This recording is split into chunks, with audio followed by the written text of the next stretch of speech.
यार वो बात ठीक है, लेकिन ना फिर भी मैं मशवरा दूंगा मेरे भाई, अब माशाल्लाह बरसर रोजगार हो, अपना ऑफिस बना लिया है, पढ़ लिख गए हो तो शादी कर लो। सर अभी बहुत कुछ जिंदगी में करना है और सबसे पहले तो बड़ी गाड़ी लेनी है, बड़ा घर लेना है, जो डिमांड है लड़कियों की वो पूरी करनी है, तब जाके अच्छा रिश्ता मिलता है। सबसे पहले तो उसके रिश्ते की कदर करना समझो कि जहाँ शादी करनी है उस घर में, उस ससुराल में उनकी इज्जत, वो कैसे उस शादी को लेके चले। मैं हमेशा नहीं कहता मोहब्बत करना बड़ा आसान है, निभाना मुश्किल है। निभाना मुश्किल नहीं है, काम है।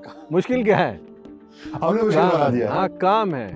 और दूसरा, शादी का मतलब कोई मियाँ बीवी थोड़ी है, उसके बीच में एक औलाद है, दो खानदान है, उस रिश्ते को निभाने का सलीका है कि आप देखें ना, ठीक है शो ऑफ जरूरी होता है, खानों के जो भी होता है, कुछ फेक्स होती हैं, कुछ रियल्स होती है।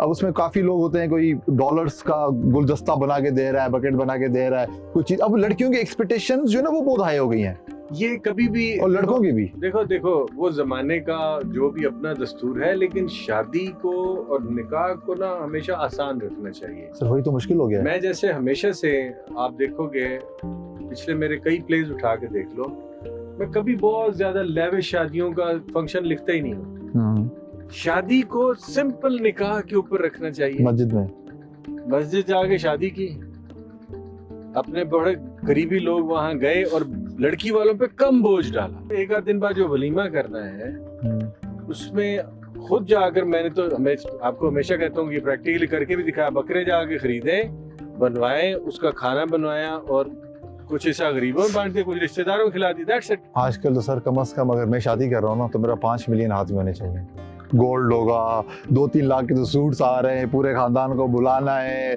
ना करने वाली बातें आगे शादी कर लो। बाकी शादी में फिर दूसरा केस लग जाता है। नहीं, ये तो ना करने वाली बात है यार। ये तो मैंने तो एक मशवरा दिया भाई, आपने पता नहीं कहाँ सर मैं मेरी वालदा के 302 उतरे हो। मेरी वालदा मुझे ये कहती है तुम पैसे उड़ा रहे हो, ये करते हो, कुछ अपने लिए जमा करो, तुमने शादी करनी है।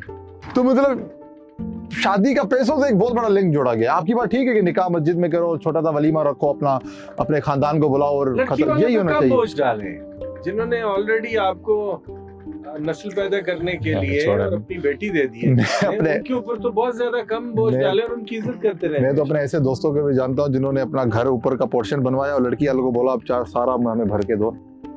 उनकी शादी हुई, वो बेचारों ने भर के दिया। अल्लाह हिदायत दे उनको यार। तो सर हिदायत की बात कर सकते हैं क्या करेंगे। सर दोनों के ऊपर बोझ नहीं आना चाहिए, ना लड़के के ऊपर ना लड़की के ऊपर। लड़की भी मजलूम है। सबसे जरूरी चीज क्या है? मेरे पास पैसे नहीं है, तभी मैं ये बात बार-बार कर रहा हूँ।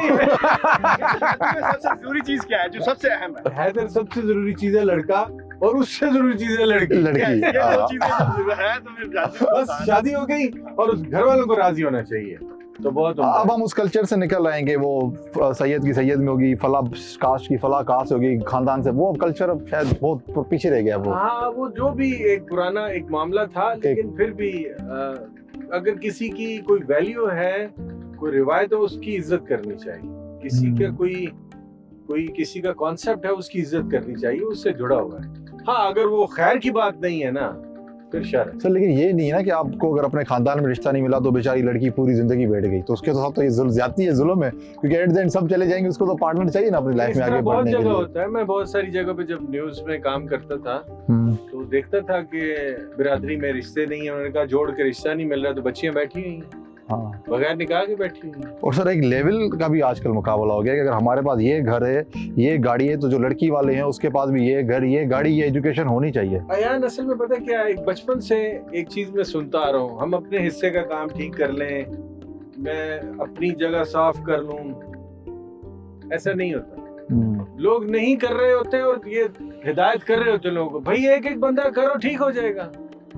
कोई चीज महंगी बिक रही है ना, इस्तेमाल करो, सस्ती हो जाएगी। इसमें बड़ा फॉर्मूला क्या है, इसके अंदर कोई बड़ा फलसफा क्या है? यू नो व्हाट, जिंदगी के अंदर मुझे सबसे ज्यादा इंस्पायर कॉमन सेंस ने किया है। मैंने थोड़ा बहुत फलसफा भी पढ़ा सुना, बड़े लोगों के साथ उठे बैठे सुना पढ़ा भी, बड़ी नफ्सियात को सुना पढ़ा, लोगों से देखा भी, लेकिन मुझे एंड में जो समझ आती है ना, जो मैं जिस चीज को खुद फॉलो करता हूँ, वो है कॉमन सेंस। सबसे बड़ी चीज है कॉमन सेंस। अगर कॉमन सेंस ही नहीं है, खत्म। तो पता सेंस में नहीं है। सेंस में नहीं है, आपको आप खुद को ही नहीं पहचान पा रहे, खुद को चीजें ही नहीं समझ पा रहे। तो सर इश्क में भी तो कॉमन सेंस काम नहीं करता ना, मोहब्बत में भी तो दिमाग काम नहीं करता ना। बयान मियां, इसको इतना इजी ना लिया करो कि इश्क में तो यूं नहीं होता ना, अरे ये मोहब्बत है, हम मोहब्बत ही कर लें तो बड़ी बात है। सर लेकिन मोहब्बत में भी दिमाग काम नहीं करता ना, वो जिससे आप मोहब्बत करते हैं उसकी वो भाई दिमाग काम करता है तो कोई मोहब्बत करता है, ये कोई इतनी बेख्तियार चीज नहीं है कि लेकिन सर फिर वो करके आ गई किसी वो महबूब की अच्छाइयाँ और बुराइयां नजर नहीं आ रही होती। चंदा वो जो है ना कि हो गया वो प्यार है। मैं तो अपने घर में कोई आ जाता है, पहली दफा मिलता हूँ उससे प्यार हो जाता है। ये याद है पहली बार मिला था मुझे, इससे प्यार हो गया, आज तक प्यार है। अच्छा, मोहब्बत ये करता है कि इन्वेस्ट करता है मेरे ऊपर। मोहब्बत में इन्वेस्ट करना पड़ता है। हाँ, टाइम देना पड़ता है। किसी का अच्छा लगना, और मैं कितनी बार बताऊं यार, रोज पूछने जाते हैं इश्क है। वो भाई पहले हमें प्यार आता है, मोहब्बत करना सीख जाएं और मोहब्बत को निभा लेना यान, वो बड़ी बात है। इसका सबक फिर पढ़ेंगे आगे। जिंदगी में खुशियां बहुत हैं और उन्हें हम अगर चुनते चुनते जितना भी दूर निकलना चाहे निकलता चला जाता है बंदा। लेकिन मुझे यान एक चीज का दुख रहता है और वो है मैंने अपने वालिद साहब को, वालिदा को भी उतना टाइम नहीं दिया। जब उनका इंतकाल हुआ ना अभी कुछ अर्सा पहले, तो बस मुझे यही था कि मैं अपने काम में भागता रहा और मैं इसी पे रोता था। तो अम्मी मुझे कहती थी कि तुम तो सबसे उनके लाडले और सबसे अच्छे बच्चे थे, सबसे ज्यादा टाइम तुमने दिया, वो तुम्हें 20 से 25 कॉल्स करते थे। मेरा दिल नहीं मानता, वालिदैन को जो वक्त नहीं दिया होता ना हमने। और सर जब हम पागल खाना में थे तो हयात थे, अपने अब्बू की बातें वगैरह करते थे, तो मैं आपको बड़ा लकी समझता था कि यार मतलब आपकी मैंने अपनी लाइफ में बड़े कम लोग देखे जो कि 50 तक पहुंचे, उनके माँ बाप उनकी लाइफ में हो। ये ना इंसान को उस वक्त पता चलता है माँ बाप क्या है जब वो चले जाते हैं। जब आप अपनी औलाद को अपने हाथों में उठाते हैं, आपको माँ बाप का एहसास उस दिन होता है। मेरा बेटा जब मेरे हाथों में आया था ना, तो मुझे उस वक्त कदर हुई मेरे माँ बाप ने मेरे लिए क्या किया और उनको क्या फील होता होगा। और मैं जो अपने आप को बहुत हवा के दोष पे रखता था, उस दिन पता चल गया माँ बाप का जितना हम सोचते हैं ना वो कर नहीं पाते हम उस तरह सर। और लेकिन एक चीज है, माँ बाप को भी अंडरस्टैंड करना होता है कि औलाद के भी हुकूक हैं और औलाद के बड़े हुकूक हैं। हमने सिर्फ अपनी सोसाइटी के अंदर जैसे सिर्फ वालिदा साहबा के हुकूक को प्रायोरिटी दी, वालिद के को नहीं दिए।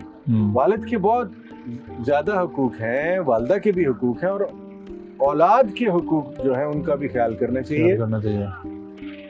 अपनी औलाद का इतना ज्यादा ख्याल आप रखें कि जितना आप रख सकते हैं, और औलाद को चाहिए कि जितना माँ बाप का ख्याल रखना है उससे जरूरी समझती है वो उससे ज्यादा ही रखें। ये कम से कम रिक्वायरमेंट। सर मैं तो अपनी लाइफ का जो एक्सपीरियंस बताऊं, 25-26 साल की जो मेरी एज है, जब मैं टीन एजेस में था मैं अपने पेरेंट्स से बड़ा भागता था कि बस जल्दी निकलूं उनसे दूर, अपना काम करूं, जिंदगी में कुछ करूं ये वो। लेकिन जैसे जैसे मेरी उम्र बढ़ती जा रही है ना, मुझे फील होता है मुझे उनकी जरूरत ज्यादा है, उनकी एडवाइसेस की, उनकी चीजों की। बेटे रिश्तों की जरूरत किसको नहीं होती और कहाँ नहीं होती। उस इंसान को बार बार सोचना चाहिए जो ये समझता हो कि वो अकेला बहुत खुश है। तन्हाई जो है ना, ये सबसे बड़ी मुश्किल चीज़ है और इससे इंसान की सेहत पे बहुत बुरा असर होता है। और बहुत वक्त के साथ मैं इसीलिए हमेशा कहता हूँ कि वक्त पे अपनी स्ट्रगल कंप्लीट करके अपना जो भी आपने ज़िंदगी में सोचा है एक गोल, उस तक पहुँचकर जल्दी करें, उस तक भागें। बाकी अल्लाह ताला की मर्जी रज़ा है। और शादी करें, जांचते देखें अच्छे रिश्ते। ये YouTube मेरी शादी करवा देगा। मैं तो बेटा एक साथ कोशिश कर रहा हूँ, बाकी अब आपका नसीब है अपना बेटा। मुझे भी मुश्किल ही लग रहा है।